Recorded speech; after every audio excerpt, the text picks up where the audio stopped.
अपने इलेक्ट्रोस्टैटिक्स के सेशन को हम लोग आगे बढ़ाते हैं थोड़ा सा, और छोटी छोटी बातों को देखते हैं शुरुआत में, और फिर कुछ क्वेश्चन सॉल्व करेंगे कि एक पॉइंट चार्ज Q से R दूरी पर इस पॉइंट P पर पोटेंशियल और फील्ड के फॉर्मूले सबको पता है। पोटेंशियल का फॉर्मूला 1/4πε0 Q बाई R, और इलेक्ट्रिक फील्ड का फॉर्मूला 1/4πε0 Q बाई R²। ये दो फार्मूले हैं। ये साफ दिखाई पड़ रहा है कि potential inversely proportion to R है, जबकि electric field inversely proportion to R² है। इसका मतलब क्या होता है? इसका मतलब ये हुआ कि अगर हम इलेक्ट्रिक फील्ड और पोटेंशियल में ग्राफ खींचें, दूरी के साथ अगर हम पोटेंशियल और फील्ड का ग्राफ खींचें, तो पोटेंशियल के ग्राफ में थोड़ा सा स्टिफनेस कम होगा, यानी कि ढलान कम होगी, क्योंकि ये पोटेंशियल जो होता है वो R के इन्वर्सली होता है, लेकिन इलेक्ट्रिक फील्ड R² के इन्वर्सली होता है, यानी कि R का मान बढ़ाने पर पोटेंशियल भी कम होता है, R का मान बढ़ाने पर इलेक्ट्रिक फील्ड भी कम होता है, लेकिन इलेक्ट्रिक फील्ड का मान बहुत तेज़ी से कम होता है, इसलिए इसका ग्राफ बहुत तेज़ी से स्लोप का दिखाया जाता है, यानी कि ये ग्राफ पोटेंशियल का होगा और ये ग्राफ इलेक्ट्रिक फील्ड का होगा। ये ज़रूरी बातें हैं जो तुम्हें पता होनी चाहिए, ठीक है ना। अब मेन बात ये करें हम लोग कि मान लो कि एक सॉलिड यूनिफॉर्मली चार्ज स्फीयर है, जिसमें चार्ज पूरे वॉल्यूम में यूनिफॉर्मली फैलाया गया है। ये इंसुलेटर स्फीयर होगा, तभी इसमें चार्ज पूरे वॉल्यूम में यूनिफॉर्मली फैलाया जा पाया है। अगर ये कंडक्टर होता तो ये जो चार्ज जो होता वो सरफेस पर आ जाता, ये पूरे वॉल्यूम में फैल ही ना पाता। इसका रेडियस R है और इस पर चार्ज Q है, ठीक है ना। तो क्या आपको तीनों फार्मूले पता हैं कि अंदर किसी भी पॉइंट पर फील्ड का फार्मूला, जैसे अंदर कोई पॉइंट ये है और पॉइंट A, और बाहर कोई पॉइंट B है और ये डिस्टेंस R1 है, और बाहर वाले पॉइंट की ये डिस्टेंस R2 है, तो क्या A और B पर फील्ड लिख सकते हैं? A पर फील्ड यानी कि अंदर की फील्ड का फॉर्मूला 1/4πε, जिसको हम लोग शॉर्ट में K लिख रहे हैं, ये लिखा हुआ है 1/4πε0, ठीक है ना। और टोटल चार्ज Q है, तो Q R1 अपॉन रेडियस का होल क्यूब, और बाहर की फील्ड का formula E@B is equal to KQ by distance का स्क्वायर, यानी कि R2 का स्क्वायर। बाहर वाली डिस्टेंस R2 है तो Q बाई R2², और अंदर वाली डिस्टेंस अगर R1 है तो यहाँ पर फील्ड का formula KQ R1 upon R³ होता है। ये फॉर्मूले वाकई में इंपॉर्टेंट हैं और इन्हें आपको समझना चाहिए। जबकि सरफेस पर फील्ड का फॉर्मूला, मान लीजिए कि सरफेस पर कोई पॉइंट C है, तो सरफेस पर फील्ड का simple formula KQ by R², जहाँ पर K सभी को मालूम है, क्योंकि अगर K को अगर खोलना हो तो 1/4πε0 करके उसको हम लोग ओपन करेंगे, जहाँ पर वैल्यू लिखनी होगी वहाँ पर इसकी वैल्यू 9 × 10⁹ लिखेंगे। ये ऐसी बातें हैं जो बताने की आवश्यकता नहीं है। जो ज़रूरी बात आपको याद दिलाने वाली थी कि स्फीयर के अंदर फील्ड का फार्मूला, स्फीयर के बाहर फील्ड का फार्मूला, स्फीयर के सरफेस पर फील्ड का फार्मूला, और जहाँ तक सेंटर की बात है तो सेंटर पर फील्ड की वैल्यू 0 होती है। ये सब बातें तुमको पता है, ठीक है ना। इसका मतलब ये हुआ कि जो अंदर वाली फील्ड है वो डिस्टेंस के डायरेक्टली प्रोपोर्शन है, और जो बाहर वाली यानी कि आउटसाइड जो फील्ड होती है वो डिस्टेंस के स्क्वायर के इन्वर्सली प्रोपोर्शन होती है। इसका मतलब ये हुआ, और सेंटर पर फील्ड 0 होती है। इसका मतलब ये हुआ कि अगर हम सेंटर से लेके सरफेस तक और सरफेस से लेके बाहर का ग्राफ खींचेंगे, तो सेंटर से सरफेस वाला ग्राफ स्ट्रेट लाइन आएगा, और जब सरफेस पर पहुंच जाएंगे तो फील्ड की वैल्यू सबसे ज़्यादा होगी। सबसे ज़्यादा वैल्यू फील्ड की ये देखिए E, और उसके बाद E0 कह दो, सरफेस की फील्ड को E0 कह दो, सबसे ज़्यादा है, और बाहर निकलने पर फील्ड R² की इन्वर्सली है, यानी कि ये रेक्टेंगुलर हाइपरबोलिकली डिक्रीज करेगा।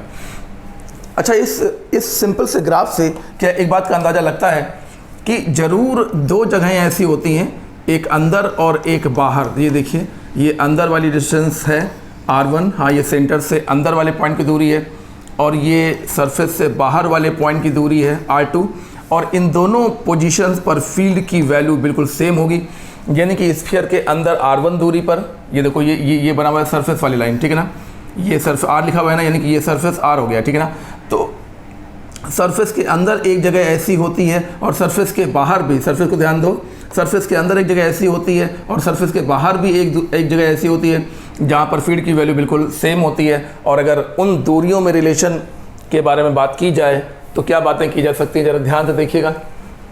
हम ये कह रहे हैं कि E इनसाइड, ठीक है ना, कितनी दूरी पर, R1 दूरी पर, is equal to E outside, ठीक है ना, E आउटसाइड कितनी दूरी पर, R2 दूरी पर, एट R2 डिस्टेंस। अगर इक्वल बोली जा रही है तो हम यहाँ पर अंदर वाला फार्मूला लगाएंगे और यहाँ के लिए हम बाहर वाला फार्मूला अप्लाई करेंगे। तो अंदर वाला फार्मूला ज़रा बोलिए। अंदर वाला फार्मूला होता है KQ/R1/R3 और बाहर वाला फार्मूला ज़रा बोलिए KQ/R2 का स्क्वायर, ठीक है ना। तो यहाँ से KQ तो कैंसिल हो जाएंगे और यहाँ से हमको एक रिजल्ट मिलेगा, that is R1/R2 square is equal to R3। ये रिजल्ट तुम लोगों को ध्यान देना चाहिए कि ऐसे में R1 और R2 का स्क्वायर का प्रोडक्ट R3 के बराबर होगा। कहने का मतलब ये है कि अगर ये यूनिफॉर्मली चार्ज स्फीयर है, चार्ज पूरे वॉल्यूम में बराबरी से फैला हुआ है, ठीक है ना, और अंदर R1 दूरी पर फील्ड का मान, बाहर R2 दूरी पर फील्ड का मान अगर समान हो, जबकि सरफेस पर फील्ड का मान E0 माना गया है और यहाँ पर फील्ड का मान भी E हो और यहाँ पर भी अगर फील्ड का मान E ही हो, ठीक है ना, जितना मान अंदर उतना ही मान अगर बाहर हो, यहाँ भी फील्ड का मान अगर E ही हो, तो ये दूरी R1 और ये दूरी R2 के स्क्वायर का प्रोडक्ट हमेशा R³ के बराबर होगा, जहाँ पर R इस यूनिफॉर्मली चार्ज स्फीयर का रेडियस है। एक बार फिर सुन लो, सरफेस पर फील्ड का मान E0 है, अंदर एक दूरी R1 है जहाँ पर फील्ड का मान E है और बाहर की एक दूरी R2 है, वहाँ भी फील्ड का मान E ही है। तो अगर दो जगह फील्ड का मान समान है, एक अंदर वाली जगह और एक दूसरी बाहर वाली जगह, तो इस जगह की सेंटर से दूरी R1 और इस जगह की सेंटर से दूरी R2 के स्क्वायर का प्रोडक्ट, R1 का स्क्वायर नहीं, नो गलत मत समझो, R1 और R2 के स्क्वायर का प्रोडक्ट R स्क्वायर यानी कि रेडियस के क्यूब के बिल्कुल बराबर होना चाहिए। और अब इन बातों पर कुछ बातें हम लोग और आगे बढ़ा सकते हैं। पहले आप इन बातों को रिवाइज करिए, तभी आगे बात करेंगे। जो बात हम लोगों ने अभी डिस्कस की, उसी बात को हम लोग आगे बढ़ाते हैं और ज़रा ये बात करते हैं कि एक यूनिफॉर्मली चार्ज स्फीयर है। मान लो ये यूनिफॉर्मली चार्ज स्फीयर है, ठीक है ना, ये जल्दी देखो ज़रा, ये यूनिफॉर्मली चार्ज स्फीयर है। ओके हो गया।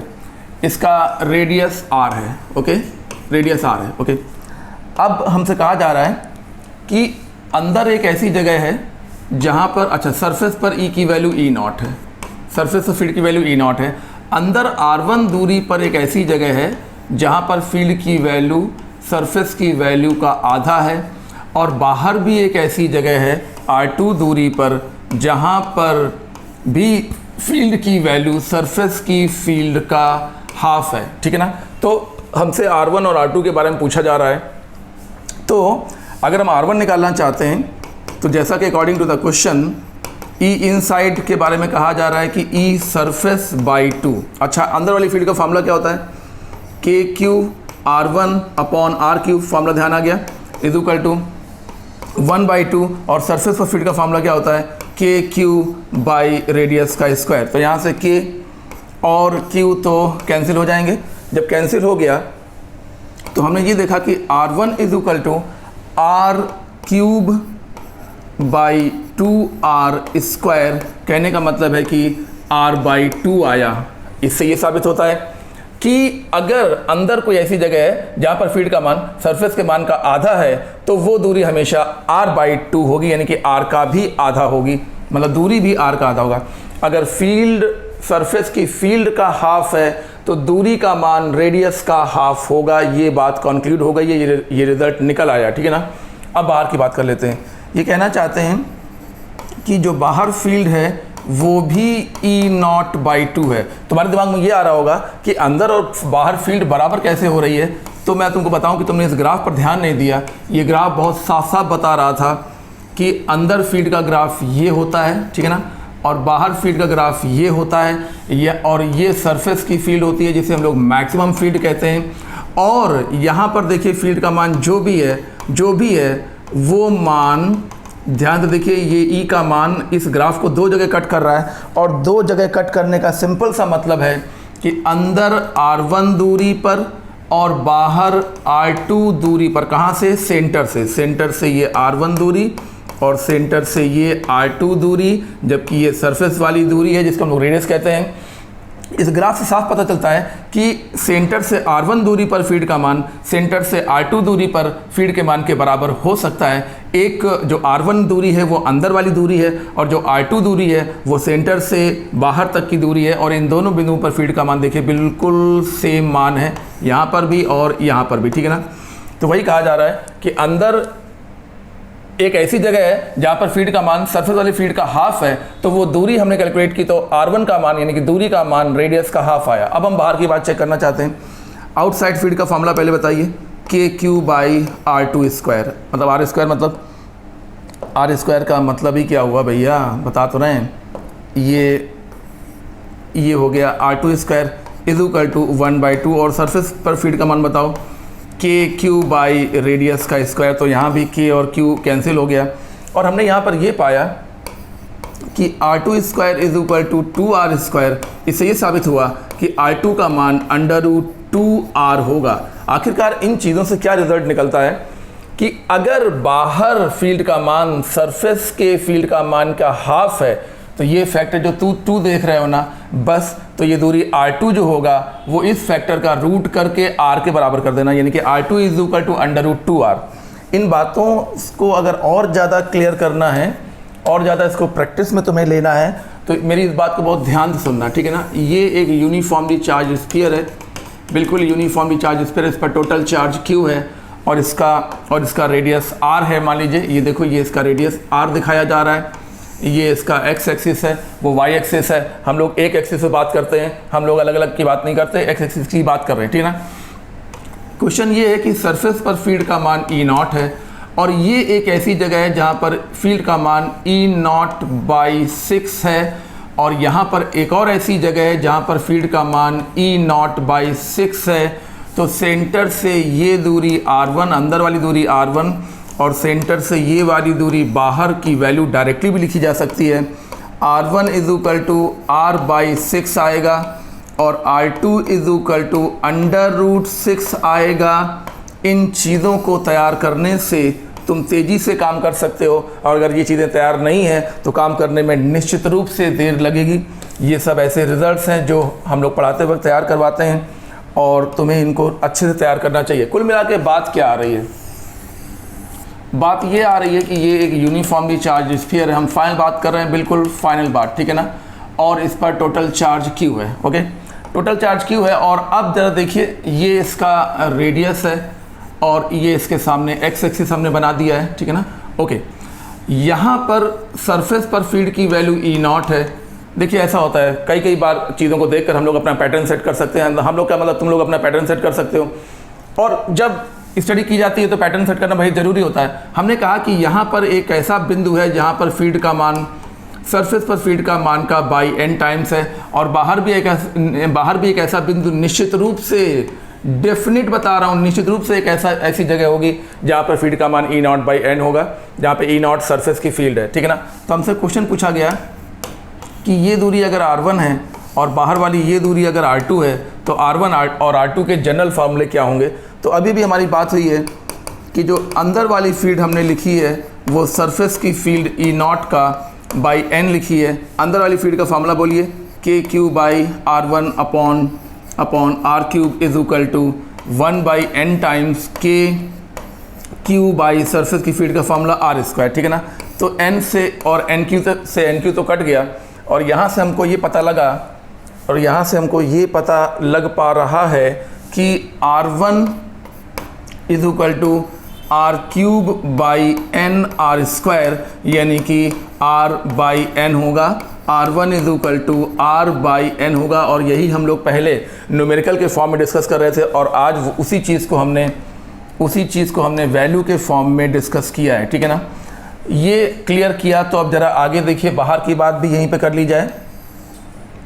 ये कहना चाहते हैं कि जो बाहर वाली आउटसाइड फील्ड है वो भी सरफेस की फील्ड का n टाइम्स है। अच्छा ठीक है, बाहर की फील्ड का फार्मूला बोलिए, KQ/R2² is equal to 1/n times surface की फील्ड बोलिए KQ/R²। K का मतलब 1/4πε0, और बार बार बताने की जरूरत नहीं है। तो KQ और KQ तो कैंसिल हो जाएगा, और यहाँ से हम ये समझ पाए कि R2² is equal to NR² इसका मतलब ये हुआ कि R2 is equal to under root N R. पहले हम इन चीज़ों को न्यूमेरिकल के फॉर्म में देख रहे थे और अब हम इन्हीं चीज़ों को जनरल फॉर्म में देख रहे हैं। यानी कि अगर अंदर कहीं पर भी फील्ड का मान सरफेस के फील्ड के मान का, अगर अंदर कहीं पर भी फील्ड का मान सरफेस के फील्ड के मान का n time by n times है तो वो दूरी r का भी बाई n टाइम्स होगी। और अगर बाहर फील्ड का मान E0 बाई n है तो तुम्हें इस फैक्टर को पकड़ना पड़ेगा और R2 को देखते ही देखते लिख देना पड़ेगा अंडर रूट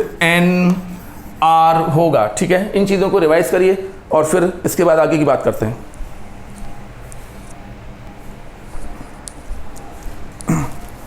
एक सिंपल सा क्वेश्चन देखिए ज़रा। क्वेश्चन में ये कहा जा रहा है कि कुछ कॉन्सेंट्रिक स्फीयर्स हैं, जैसे कि ये छोटा वाला A, फिर B, ये C और ये D, ये 4 कॉन्सेंट्रिक स्फीयर्स हैं जिनके नाम रिस्पेक्टिवली A, B, C और D हैं। अब क्या किया गया कि B को एक चार्ज Q दिया गया और D को एक चार्ज माइनस Q दिया गया। और ऐसा करने के बाद, अच्छा इनके रेडियस बता दें, इनके रेडियस रिस्पेक्टिवली A है, अगले वाले का 2A है, हाँ A 2A, अंदर वाले का A, उसके बाहर वाले का 2A, एक सेकेंड बस, अंदर वाले का A और उसके बाहर वाले का 2A। ठीक है, हाँ तो इस वाले का हो गया 2A, उसके बाहर वाले का 3A और सबसे बाहर वाले का रेडियस 4A क्वेश्चन में बोला गया। अच्छा, अब इन्होंने क्या कहा कि C वाले को अर्थ कर दिया गया। ठीक है ना, C वाले को अर्थ कर दिया गया तो VA और VC का पोटेंशियल डिफरेंस बताइए। VA और VC के पोटेंशियल का डिफरेंस बताइए। अब बात समझिए कि जब हम C को अर्थ करेंगे तो C का पोटेंशियल 0 हो जाएगा और C का पोटेंशियल 0 होने के लिए C स्फीयर पर कोई चार्ज आ जाएगा, चाहे वो पॉजिटिव आए चाहे वो नेगेटिव आए। पहले मुझे इसे कैलकुलेट करना पड़ेगा। बेसिक बात जो थी वो ये थी कि पहले C को कोई चार्ज नहीं दिया गया था। पहले सिर्फ B को का चार्ज Q दिया गया था और C को चार्ज माइनस Q दिया गया था और कुछ नहीं किया गया था। उसके बाद C को इन्होंने अर्थ कर दिया। C को अर्थ करने पर क्या होगा? C को अर्थ करने पर C का पोटेंशियल 0 हो जाएगा और C पर कुछ चार्ज भी आ जाएगा। A B लिख लो, A B C D। C को अर्थ करते ही C का पोटेंशियल 0 हो जाएगा और C पर कोई चार्ज आ जाएगा। माना कि वो चार्ज Q डैश है तो पहले हमें Q डैश कैलकुलेट कर लेना चाहिए। तो VC को 0 करके Q डैश कैलकुलेट किया जा सकता है। यहाँ पर चार्ज Q है, यहाँ पर चार्ज माइनस Q है, यहाँ पर कोई चार्ज नहीं है। ये A है, ये 2A है, ये रेडियस 3A है और सबसे बड़े वाले की रेडियस 4A है अकॉर्डिंग टू द क्वेश्चन। तो VC को तुम लिखो तो सबसे अंदर वाले की वजह से तो कुछ होगा नहीं, ठीक है ना, क्योंकि उसमें कोई चार्ज नहीं है। इस Q की वजह से होगा Q बाई 3A और अपने खुद की वजह से Q dash by 3A, okay. और बाहर वाले की वजह से माइनस Q वाले की वजह से माइनस Q बाई 4A, ठीक है ना। हाँ, इसकी वजह से यहाँ पर इसकी वजह से कोई पोटेंशियल नहीं है क्योंकि यहाँ पे कोई चार्ज नहीं है। इसकी वजह से Q बाई दूरी देखो 3A और खुद अपने की वजह से Q डैश बाई 3A और बाहर वाले की वजह से माइनस Q बाई 4A और इसको हम लोग 0 कर देंगे, ठीक है ना। तो यहाँ से हमको जो रिज़ल्ट मिला वो ये है, जो रिज़ल्ट मिल रहा है वो ये है कि K तो उधर जाके ख़त्म हो जाएगा। तो यहाँ पर आ गया Q डैश बाई 3 और Q dash by 3 minus Q by 4 is equal to 0। So Q dash by 3 is equal to Q by 4 minus Q by 3। इसका मतलब ये हुआ कि ये 12 और ये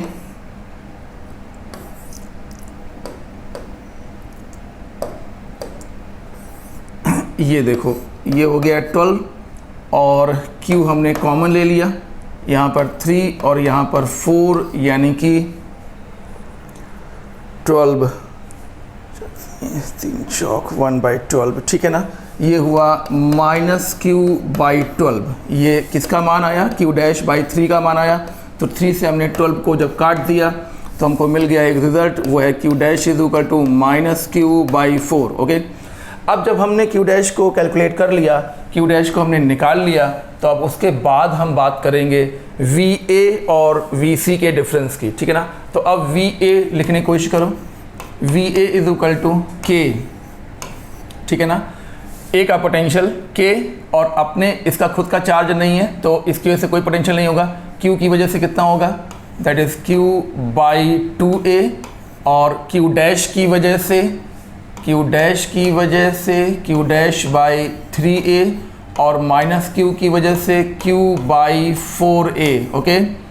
A का पोटेंशियल इसकी वजह से Q बाई 2A, इसकी वजह से Q डैश बाई 3A, और इसकी वजह से माइनस Q बाई 4A करके लिखा जाएगा, ठीक है। तो यहाँ पर K कॉमन ले लिया जाए यहाँ पर थोड़ा सा, तो यहाँ पर K बाई A को कॉमन ले लो, तो Q by 2 minus Q by 4 का हो जाएगा 12, क्योंकि Q डैश की वैल्यू कितनी है, Q डैश की वैल्यू हम लोग निकाल चुके हैं। Q डैश की वैल्यू आई थी माइनस Q बाई 4, उसी Q डैश की वैल्यू को रखा गया तो माइनस Q बाई 4 किया तो माइनस आ गया और नीचे 12 आ गया, ए हम कॉमन ले चुके हैं, और माइनस Q बाई 4 ये रिज़ल्ट आ गया, ठीक है। अब Q कॉमन भी आ गया मान लो, ठीक है, तो ये 12 हो गया, जब ये 12 हो गया तो ये 6 हो गया, ये -1 हो गया और ये माइनस का 3 हो गया। तो ऊपर आया 2KQ बाई 12A, यानी कि KQ बाई 6A, जिसे हम लोग कह सकते हैं 1/4 pi epsilon not, 1/4 pi epsilon not, ये K लिख दिया और Q लिख दिया और 6A हो गया, ठीक है ना। तो ये रिज़ल्ट सही हो सकता है और ये भी बिल्कुल सही है, केवल K की वैल्यू कोई तो रखा गया और कुछ तो किया नहीं गया, ठीक है ना। तो अब हमको तो VA माइनस VC निकालना था, तो क्या तुम समझ पा रहे हो कि VA माइनस VC का मतलब सिर्फ VA है, जो कि KQ बाई 6A है, क्योंकि VC तो 0 है, यानी कि ये जो आंसर आया है वही VA है और वही VA माइनस VC भी है, यानी कि आंसर हो गया KQ बाई 6A। इस प्रकार के क्वेश्चंस की प्रैक्टिस तुमको होनी चाहिए और इसकी प्रैक्टिस करो, फिर आगे बात करते हैं। हॉरिजॉन्टल प्लेन पर एक डाइपोल सिस्टम डेवलप किया गया,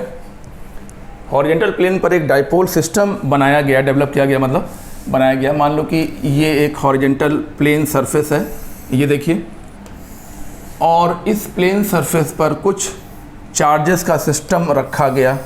इसको तुम कोई प्लेट मान लो, नॉन कंडक्टिंग प्लेट, लकड़ी की कोई प्लेट मान लो, ठीक है ना, और इस पर हम कुछ चार्जेस रखेंगे और वो ये हैं। इस तरीके से हमने इस पर कुछ चार्जेस को रख दिया और चार्जेस हैं Q, ये मान लो यहाँ पर Q हो गया और यहाँ पर तीनों जगह पर -Q और -Q को रखा गया, ऐसा मान लो क्वेश्चन में कहा गया, ठीक है ना।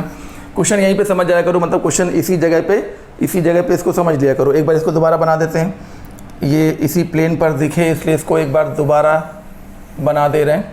अच्छा भाई, ठीक है। तो ये हो रहा था कि एक हेक्सागन ये था, ठीक है ना, ये इसका दूसरा, हाँ ये एक हेक्सागन है, ये इसका ये है, और ये हो गया और ये हो गया। ये इसी प्लेन पर है, ये बात ध्यान रखना, ठीक है ना, ये इसी प्लेन पर है, बिल्कुल इसी प्लेन के ऊपर है, ओके। अब इस पर कुछ चार्जेस रखे गए और चार्जेस ये हैं, ये देखिए Q -Q,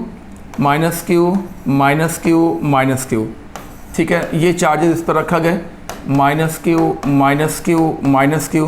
अब क्या हुआ, क्वेश्चन ये है कि इस प्लेन के, अच्छा इसका सेंटर O है, इस पूरे सेंटर के ठीक ऊपर उठकर, सेंटर से ऊपर उठकर यहाँ पर कोई पॉइंट P है और इस पॉइंट P पर हमको इलेक्ट्रिक फील्ड का पता करना है, ठीक है ना, इलेक्ट्रिक फील्ड पता करनी है। अब ध्यान से देखो, तो अगर तुम ध्यान से देखोगे तो ये एक डाइपोल है जिसका डाइपोल मोमेंट इस तरफ होगा माइनस से प्लस, और अगर डाइपोल मोमेंट इधर होगा तो चलो यहाँ भी प्लेन बना देते हैं, ठीक है, यहाँ भी एक प्लेन छोटा सा बना देते हैं, इसी प्लेन के ऊपर एक और इमेजिनरी प्लेन बना देते हैं जिससे हम फील्ड की डायरेक्शन तुम्हें बता पाएँ, ठीक है।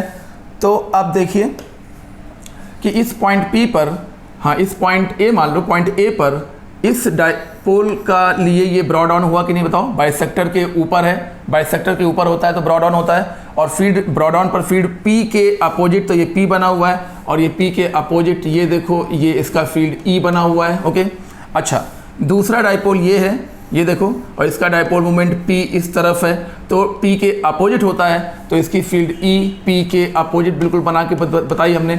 और तीसरा डाइपोल ये है, देखो -Q + Q, ये भी एक डाइपोल है, और इसका P इस तरफ है, और अगर इसका P इस तरफ है तो इसकी फील्ड इसके अपोजिट यानी कि इस तरफ होगी। ओके, अब हमें इन तीनों, हमें पॉइंट A पर नेट फील्ड कैलकुलेट करनी थी, ये हमारा क्वेश्चन था। ये दूरी x है और इसकी जो साइड्स हैं वो a सारी की सारी a है, ठीक है ना। तो अब ज़रा ध्यान से देखो, तो क्योंकि इस P और इस P के बीच का ये पूरा एंगल 120 डिग्री है, तो इस E, हाँ इसका P का E और इसके P का E, तो जो P और P के बीच का एंगल होगा वही E और E के बीच का एंगल होगा। कहने का मतलब है कि ये जो बड़ा वाला एंगल दिख रहा है ये 120 है और ये उसी के बिल्कुल बीच में है, ठीक है ना। तो किनारे वाले दोनों का जो रिजल्टेंट होगा, हाँ net field at point A point पर नेट फील्ड जो होगा वो 2E cos 120/2 किनारे वालों का रिजल्टेंट, और वो रिजल्टेंट ठीक E के ऊपर आएगा। इन दोनों का रिजल्टेंट बिल्कुल बाइसेक्टर पे आएगा, क्योंकि इन दोनों वेक्टर की वैल्यू सेम है, तो इनका रिजल्टेंट बिल्कुल बीच में आएगा, और जो बीच में आएगा वो ठीक E के ऊपर आ जाने की वजह से उससे जुड़ जाएगा। cos 60 1/2 और ये 2 कैंसिल हो गया, तो ये हो गया E + E, और E + E का मतलब हो गया 2E। और अब हमें सिर्फ E की वैल्यू रखनी है। बाइसेक्टर पर E की वैल्यू खासकर तब जब x very greater than A हो, यानी कि ये सारे के सारे डाइपोल शॉर्ट डाइपोल हैं, तो शॉर्ट डाइपोल के फॉर्मूले हम लोग को लगाने पड़ेंगे, यानी कि K जिसे हम लोग कहते हैं 1/4πε0, जिसे हम लोग कहते हैं 1/4πε0 P/x³, ये हो गया P/x³, जहाँ पर x डाइपोल के सेंटर से उस पॉइंट की दूरी होती है, और ये बाइसेक्टर पर है, इसलिए ब्रॉड ऑन का फॉर्मूला यहाँ पे लगा हुआ है, ठीक है ना। अब बात आती है P की, क्या बात करें, तो ये 2 है, ये 1/4πε0, और P की वैल्यू होती है Q × उनके बीच की दूरी, और डाइपोल के Q और Q के बीच की दूरी ये A होगी और ये भी A होगी, तो ये पूरी दूरी जो होगी वो 2A होगी, और अपॉन में x³ आ जाएगा। इस प्रकार से 2 और 2 4, इस 4 को कैंसिल कर देंगे और रिजल्ट आ जाएगा QA/πε0x³। क्वेश्चन इंपॉर्टेंट है। इस क्वेश्चन में तुम्हें सबसे मेन बात जो समझनी थी वो ये थी कि जो चीज़ हमने ऊपर जाके बनाई वो चाहो तो तुम यहीं बना सकते हो, यहाँ भी बना सकते हो। अगर तुम्हें ऊपर बनाने में कठिनाई लग रही है तो यहीं बना सकते हो, लेकिन ये बात तुम ध्यान रखना कि हमको जो फीड निकालनी है वो यहाँ पर नहीं निकालनी है, बल्कि हमें इस प्लेन के ठीक ऊपर x दूरी पर निकालनी है। तो तुम अपनी आसानी के लिए चाहो तो आगे से जब बनाओ तो यहाँ बना लो, लेकिन निकाल तुम यहाँ रहे हो ये मान के चलना, ठीक है ना। देखो इस P का E उसके उल्टे, देखो इस P का E उसके उल्टे, इस P का E उसके उल्टे, और इस P का E उसके उल्टे, क्योंकि ब्रॉड ऑन पर फील्ड की डायरेक्शन P के अपोजिट होती है। तो इस P का E, अब देखो ज़्यादा मत बोलो, बात समझो बात को, ठीक है ना। इस P का E, इस P का E और इस P का E अपोजिट बोल रहे हैं, और ये पूरा एंगल 120, तो ये पूरा एंगल भी 120 होगा। किनारे वाले जो दो E और E होंगे उनका रिजल्टेंट बिल्कुल बीच में आएगा, और बीच में आने पर वो इस E के साथ सुपरइम्पोज हो जाएगा। तो किनारे वाले दोनों का रिजल्टेंट 2E cos θ/2 सबको मालूम है, और ये ठीक E के ऊपर आएगा तो E से जुड़ जाएगा। ये और ये कैंसिल हो गए, तो ये हो गया E + E मतलब 2E, और E का फॉर्मूला ब्रॉड ऑन वाला 1/4πε0 P/x³।